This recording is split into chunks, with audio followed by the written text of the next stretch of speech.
Hola amigos, hoy en Luz y yo tenemos un invitado especial, al poeta Alichu Macero, de cuya obra se ha dicho, es habitada por la liturgia, el erotismo y la profanación, quien además ha sido galardonado con los premios Javier Villaurrutia, Alfonso Reyes y el Nacional de Lingüística y Literatura, entre otros. Maestro, gracias por invitarnos a su casa, que está llena de libros, que es una maravilla. Es lo único comestible que hay aquí, libros. Libros. Felizmente, desde hace algunos años Sí. me he dedicado a coleccionar libros. Qué maravilla, maestro. Y algunos hasta los he leído. Qué bárbaro, Y eso maestro. es bueno porque mejora la conducta, da gusto por la vida y además lo hace a uno más tranquilo y menos deseoso de andar en la calle. Ándele, maestro. Hay que aprender de nuestro querido maestro. Pero antes de iniciar con la entrevista, vamos a ver una semblanza de nuestro invitado de hoy.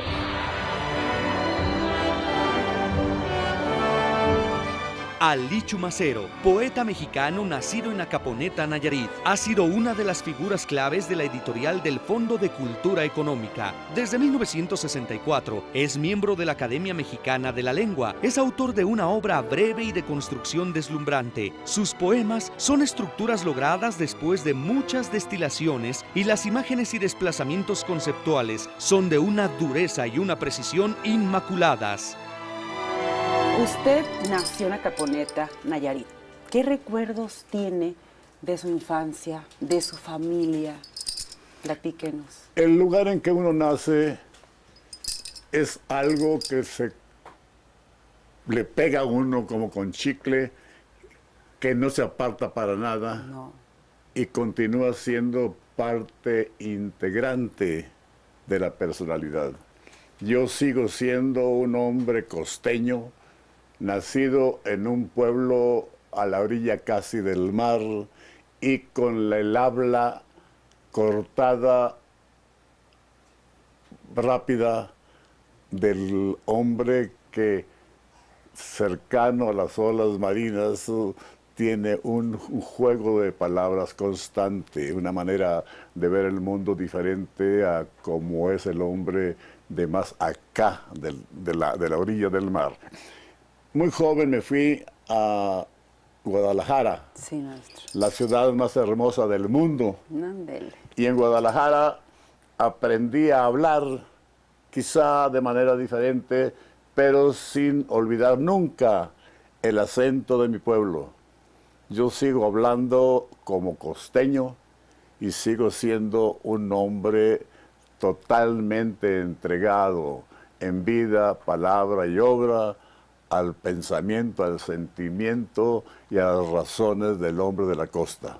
Soy pues no un hombre superficial, sino un hombre costeño. Así es, maestro. ¿Qué más? ¿Qué más? Su familia, maestro, platíquenos de toda su infancia. Bien, yo tuve un maestro que he recordado siempre. Se llamaba Andrés Romero. Con ese apellido taurino, él me enseñó el amor por las letras. Yo era, siendo muy jovencito, muy pequeño, era un hombre, un chamaco muy entregado a escribir correctamente.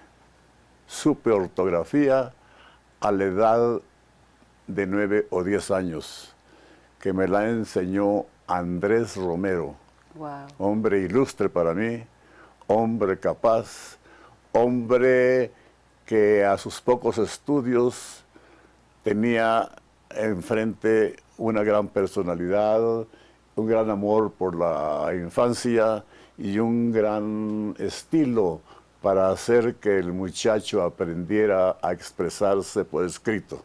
Claro. Yo debo mucho a Andrés Romero el deseo, la intención, la dirección de mi vicio por las letras en verso y por las letras en prosa, naturalmente. Yo hice la primaria inicial en mi pueblo, Acaponeta, De ahí pasé a Guadalajara, muy jovencito, muy niño, en 1929, Sí. y llegué a un colegio excelente que se llamaba López Cotilla. En el colegio López Cotilla me enseñé también a ser ordenado. Muy pronto también hice un esfuerzo denodado, fuerte, intenso, por hacer a un lado el orden. Y me hice sumamente desordenado. ¿Por? Yo soy un ejemplo de la manera desordenada de concebir la vida. El ordenado entra al cielo y se aburre como una torta metido en el cielo. El desordenado, en cambio, no entra porque no lo dejan entrar.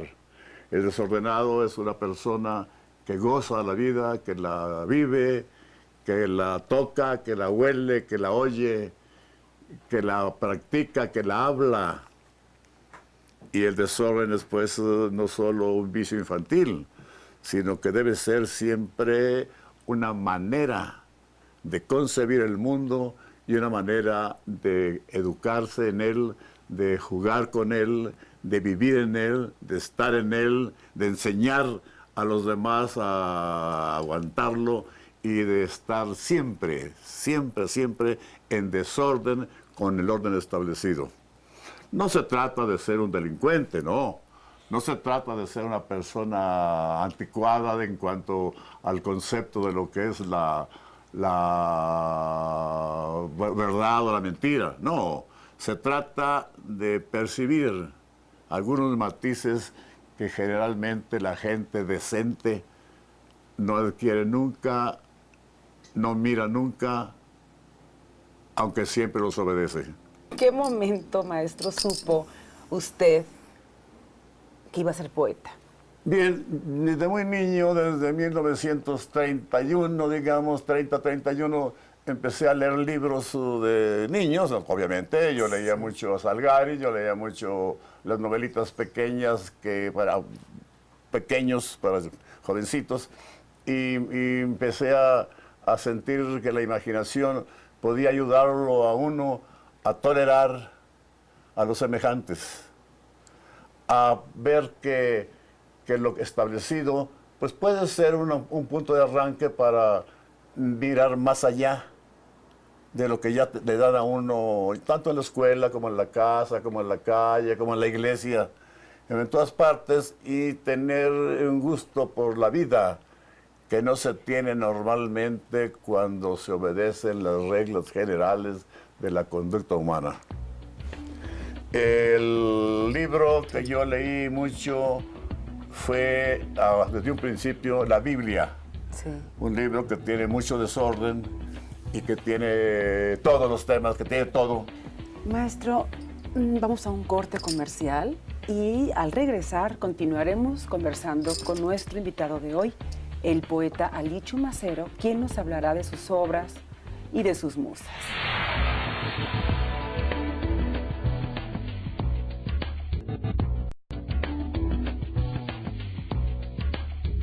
Continuamos aquí en Lucy y yo predicando con el gran maestro, Alichu Macero.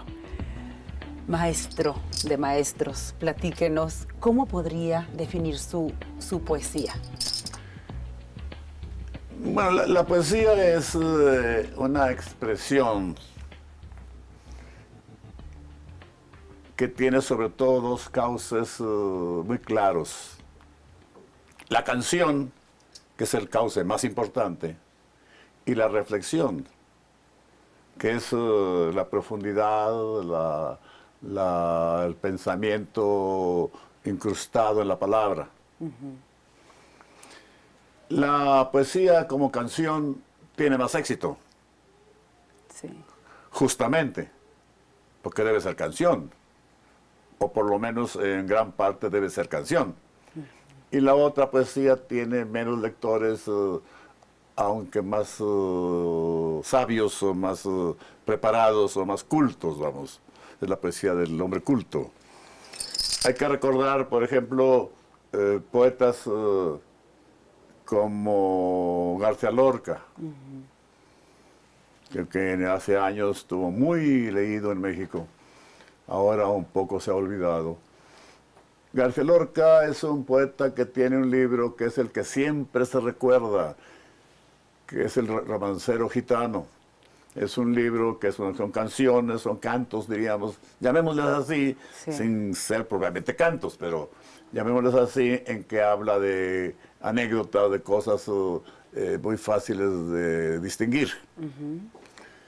Y luego tiene un libro en el que no penetran muchos, que se llama Poeta en Nueva York, que es un libro difícil de comprender, que es un libro más lleno de pensamiento, que no es un canto, sino un alegato casi, en que la poesía se convierte en una discusión, y son pues las dos maneras muy claras en un solo poeta, que se dan en un pensamiento, en un espíritu. Yo he preferido tomar la parte última. Yo he hecho poesía reflexiva. Me gusta mucho escribir sobre el destino del hombre, Sí. sobre el tiempo. Hay un verso mío que dice: todo en silencio a la quietud navega, es decir, a la desaparición.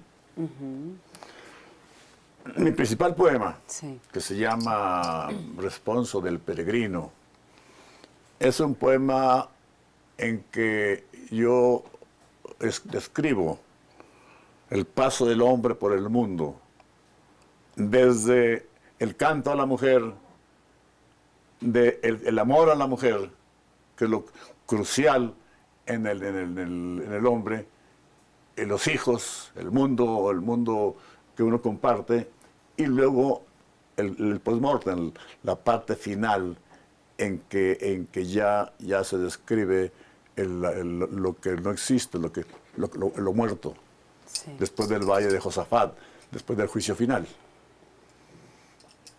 Ahí sí, ese poema que a mí sí me gusta, Sí. lo confieso, es el poema que más me gusta, es un poema definitorio de mi personalidad, de lo que yo siento que es el mundo mío, que es mi vida, que es la expresión de lo que yo he experimentado en mi conocimiento de las cosas, de lo que me rodea.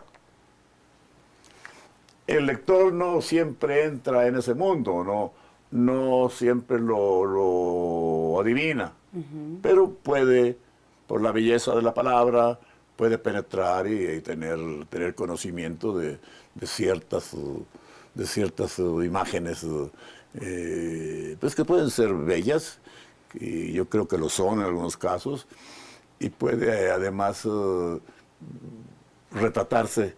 reflejarse en algunos de esos versos en que el mundo que allí se delata, que ahí se descubre, tiene que ver con el mundo de él.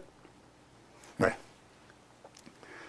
Entonces la poesía, yo al preferir ese tipo de poesía, no quiere decir que no me agrade el otro tipo de poesía.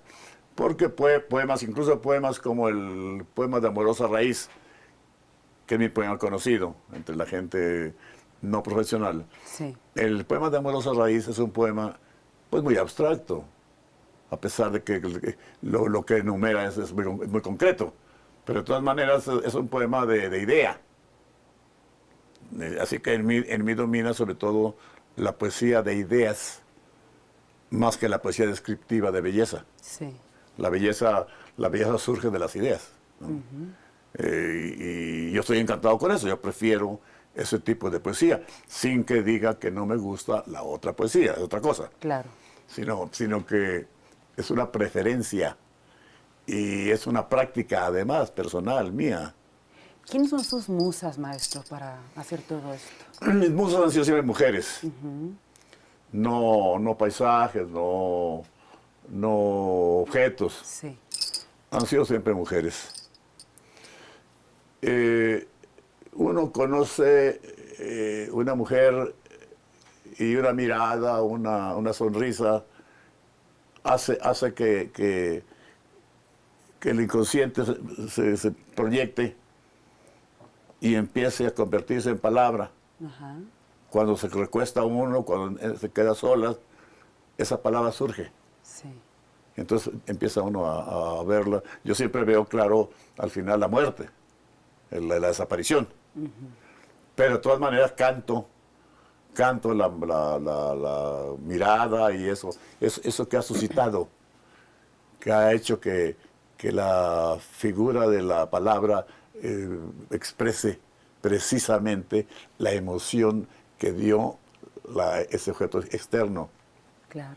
Lo hermoso de la poesía es que revive, conserva lo que está fuera de ella Sí. y lo crea. Crea naturalmente otra cosa, Claro. pero lo crea, ¿verdad? Entonces la poesía es pues algo que existe, que es. No es nada más un espejo. Es también la creación, como todo arte. Claro. Es arte, es creación, no es solamente pues una respuesta, una reacción. Sí. Es una creación. Bueno, yo he hecho algunos poemas en que las influencias digamos, de la Biblia, que ya dije antes que ha sido un libro preferido por mí. Sí. La Biblia se refleja ahí mucho, hay muchas cosas bíblicas, sobre todo del mundo judío. ¿Qué hay de cierto, maestro, que en su literatura está habitada por liturgia?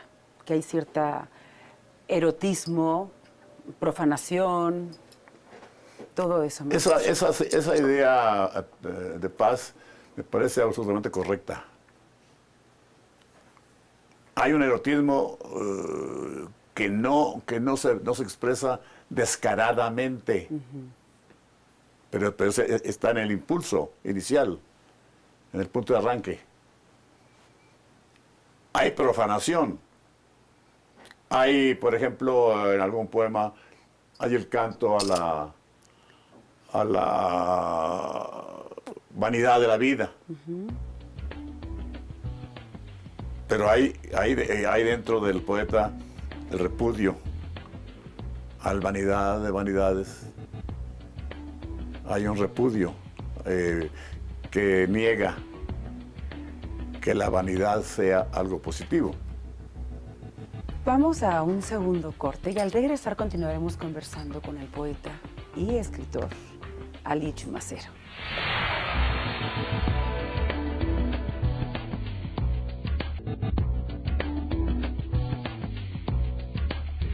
Continuamos aquí en Luz y Yo, charlando con Alichu Macero. ¿Qué significado tuvo para usted, maestro, haber sido galardonado con los premios Javier Villaurrutia, Alfonso Reyes y el Nacional de Lingüística? Es evidente que todo premio, aunque sea un reconocimiento que lo es un incentivo para sentirse, pues, si no satisfecho, por lo menos seguro de que lo que ha escrito, de lo que ha estado haciendo en su vida, tiene cierto significado. A la vez, todo premio incita a continuar insistiendo en la misma tarea que suscitó la entrega de esos premios.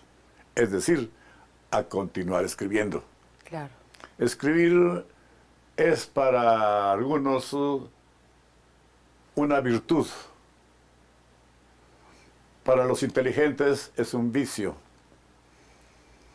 De manera que para mí, que soy inteligente, natural que sea un vicio. Escribir, leer, más me gusta ser lector que escritor.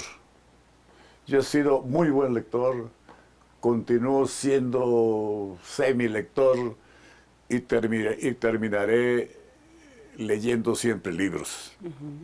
De esa manera, la personalidad del escritor, pues, conoce, penetra en varios sectores que no son solo literarios. El literato tiene la ventaja por encima de otros artistas, o de la totalidad de los artistas, Sí. en que su contacto con la cultura, con el arte, son precisamente los libros. Y los libros no solo de aquello que le interesa al escritor, sino de todo lo demás. No hay escritor que no haya leído un libro de política, un libro de economía, un libro de sociología, un libro de filosofía. Es decir, el escritor siempre es una persona culta que penetra en todas las ramas, en todos los campos de la cultura, no solo en aquellos que pertenecen exclusivamente a lo que él se dedica. Mientras algunos artistas no saben nada más allá de su oficio, el escritor generalmente, no siempre, generalmente es un intelectual que penetra en todos los campos. No es raro que un escritor haya leído filosofía, que un escritor sepa algo de economía, que un escritor sepa algo de, pues, no sé, hasta de geografía, antropología, por ejemplo, Sí. de religión. Tiene que leer muchas cosas y eso, lo hermoso, pues, desde el punto de vista cultural y lo amplio, es que el escritor tiene una esfera más grande, más extendida que los demás artistas. Para mí esos premios que me han dado, Sí, que quisiera que me dieran más, Claro, me gusta. claro. Esos premios que me han dado son premios que me han incitado a continuar en lo que estoy. Y aunque yo no escriba o esté sin escribir, pues siempre estoy ayudando a los muchachos a que se enderecen lo que hacen, a que busquen, a que inventen. Les doy ánimo, les presto libros, en fin, me he convertido en un poco un profesor de primaria, de jóvenes, a fin de que no entren con los ojos vendados en un campo tan difícil como es el del arte. Claro. Yo les he sido útil a muchos muchachos que ahora tienen nombre, Qué que maravilla. ahora son figuras, Sí. como dicen en el toreo, son figuras, y yo les he ayudado a que pues salgan de ese principio y sean alguien Claro. en el campo general de la literatura nuestra. Maestro, ¿los poetas en México son reconocidos? No. Por ejemplo, un poeta reconocido es Octavio Paz, pero sabemos por qué. Se le dio el premio Nobel, o Nobel, como decimos. El premio Nobel se le dio a Paz, y eso obviamente lo hace reconocido.